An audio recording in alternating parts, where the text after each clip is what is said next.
दोस्तों, criminal law नए आपराधिक कानूनों की समीक्षा कर रही है भारत सरकार। जांच एजेंसियों से मांगे गए सुझाव पर इस संदर्भ में हम विचार करेंगे।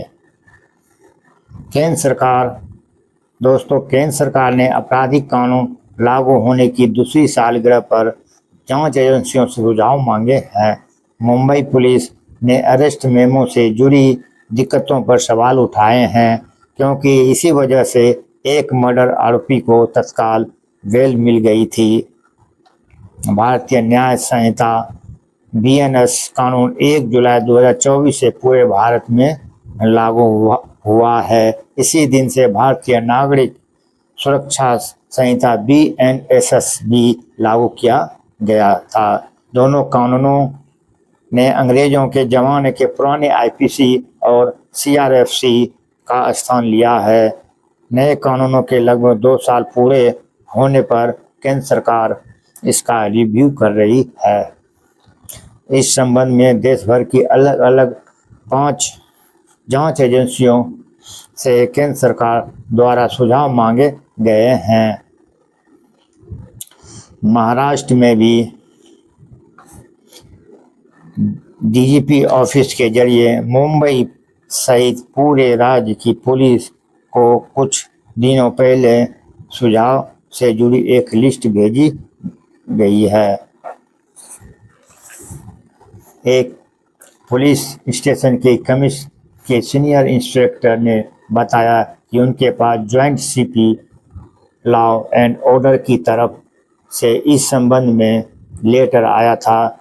इन अधिकारियों ने बताया उन्होंने बीएनएस और वीएनएसएस के संबंध में अपने जवाब 2-3 दिन पहले लिखकर भेज दिए हैं। एक अधिकारी ने बताया कि नए कानून में काफ़ी खूबियां हैं, पर इसमें कुछ व्यवहारिक दिक्कतें भी हैं। अरेस्ट मेमो को लेकर नए कानून में यह स्पष्ट किया गया है कि अरेस्ट मेमो में गिरफ्तारी के आधार पर आरोपी को लिखित रूप में उपलब्ध दी जाए, जिससे वह समझता हो